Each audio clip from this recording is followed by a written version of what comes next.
meu nome é Deisinângela, né? Eu estou estagiando aqui no Museu de Artes Visuais e recentemente você apareceu por aqui, né? A gente começou um diálogo, né?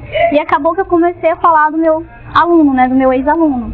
A gente sabe que na sociedade brasileira, principalmente na educação, a gente tem um déficit muito grande de alunos, né? Por diversas questões, né? Eu tive um aluno bem curioso, né? Chamado de Goró. Na verdade, um apelido carinhoso que os alunos colocaram nele, porque ele, além de ser dito o tal aluno problema, né? Que alguns diretores e professores insistem em colocar esse aluno como sendo o problema da escola, né? E ele acabou meio que internalizando que ele de fato era um problema. Então ele sempre ia para a escola causar os problemas, já que ele era visto como problema. Então ele ia para a escola, né, com a garrafa de cachaça, né, de um lado, sentava mesmo na frente, né, fazia questão de irritar o professor, né, e ele não era notado, né, ele era expulso da escola, voltava para bagunçar, era dito problema mesmo. E quando eu comecei a dar aula, né, comecei a dar aula naquele nervosismo, ter que dar aula e tudo mais, e aí a diretora já veio com uma série de problemas. A escola não funciona por causa disso, tem alunos que são oriundos de periferia, são perigosos, então faça só o seu trabalho, chegue, dê aula mesmo, né, faça só o básico, mais ou menos assim, né, a gente recebe a cartilha quando chega para dar aula. E aí o Goró, eu vi no Goró, na verdade, uma coisa bem semelhante ao meu passado, porque eu também vim de origem popular, né? E eu também era meio que vista como um aluno problema, né? Então, eu meio que consegui me ver nele de certa forma. Então, um certo dia, né, dentre outros os dias que ele sempre procurava me irritar mesmo, né, botava o pé em cima da minha mesa, né, ele fazia de tudo para me irritar. Então, um daqueles dias que eu amanheci indignada, né, eu saí da universidade, né, com diversos problemas na cabeça, e aí ele chegou, eu estava lá com o pé na minha mesa, né, com uma garrafa de cachaça, né, a sala estava aquela zona. E eu, ao olhar aquilo ali, eu não aguentei, né? Eu olhei pra ele e falei pra ele me dar uma dose daquela cachaça mesmo, entendeu? E aí, ele veio falar pra mim, não, a senhora não pode tomar, a senhora é professora. Imagina, uma professora tomando cachaça, né? Ele falou, a senhora não pode tomar, não sei o que, a senhora é professora. Aí eu olhei pra ele e falei, mas você também não pode? Você é aluno. Se é pra cair, pra cair todo mundo junto. Eu tomei mesmo a cachaça, entendeu? E ele ficou ali, nesse momento a sala toda parou, ficou me olhando. Porque, acreditem ou não, o professor ainda é a figura central dentro de sala de aula. E os alunos olhem esse professor de certa forma como referência, né? Apesar dos professores estarem desanimados e acharem que não é assim, mas sim, os alunos veem ainda o professor como referência.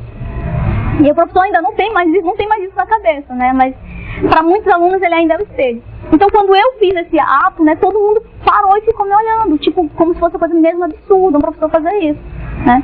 E aí o que o Goró fez? No outro dia, ele já não teve a mesma atitude, né? Ele já começou a sentar de um modo mais, né, de um jeito mais cômodo, né? E meio que perturbou menos, mas continuou ali, né? E então, quando chegava no final da aula, né, eu ficava ajeitando minhas coisas, né, para ir embora, e os alunos iam embora. E ele ficava conversando comigo.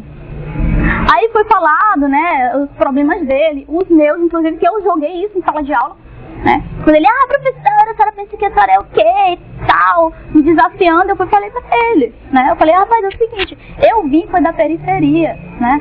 Eu vim do mesmo lugar que você veio, né? Eu passei fome nas ruas, eu passei fome na universidade para poder estar aqui, né? Não pense que o senhor é dotado de conhecimento porque veio da periferia, que não tá nem pra nada. Eu também vim de lá. Aí ele já começou a levar aquele espanto. No começo ele achou que eu tinha dito só pra ganhar aquela mídia com ele, né? Mas com o passar do tempo, quando a gente sempre fazia roda de conversa, né? Porque a gente tem projetos nas escolas que falam de roda de conversa, de experiências, né? Lógico que ele nunca participava, ele sempre estava meio de estar por fora, né? E ele ia conversando comigo, falando sobre a vida dele, né? Como era. Ele teve um caso muito sério na família de alcoolismo do padrasto dele, né? E eu me emociono quando eu falo muito do Goró, porque ele foi um dos poucos alunos que eu tive que conseguiu entrar na universidade, né?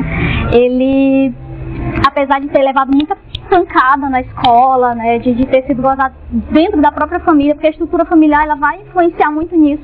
Ele não tinha uma base familiar sólida, tinha um padrasto que bebia, né, tinha a mãe que enfim, né, de sérios fatores que ocasionavam esse descaso dele na educação.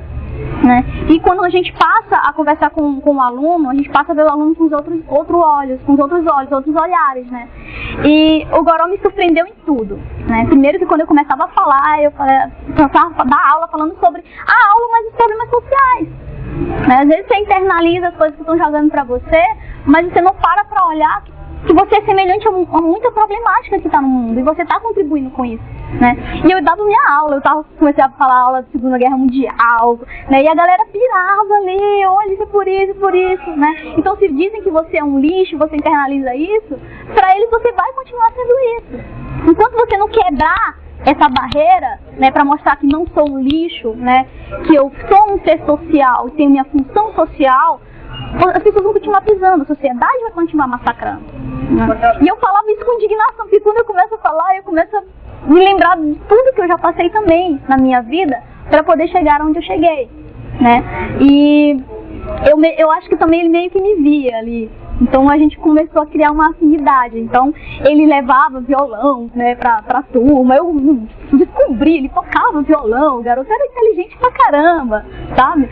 Mas ele era visto como um problema na escola porque ninguém via essa inteligência dele, né? O garoto tinha uma sacada muito louca, assim, de periferia, de construto social, entendeu? Só que numa linguagem simples, lógico, né?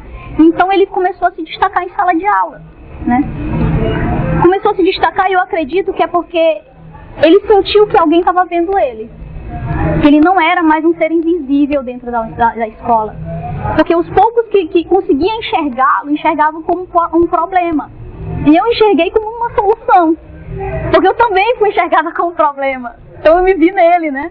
E o mais interessante foi que ele nas rodas de conversa, né, ele sempre falava pelas coisas que ele passou. Né, que ele quase foi estupado também nas ruas, violência urbana, que ele passou por muitas coisas ruins, né? E quando ele inicia, imagina, porque ele é visto como o maioral da sala. Então quando ele inicia esses diálogos, os outros também entram no diálogo. Então eu acredito que um professor, se ele conseguir acertar aquele aluno X da sala de aula, aquele que mais chama a atenção, ele vai conseguir a atenção dos outros alunos. Porque aquele aluno que é visto como um problema, ele é um grande desafio. Porque com ele vai a sala toda. Pegue esse aluno e você pega a sala todinha. E foi o que eu fiz. E eu consegui.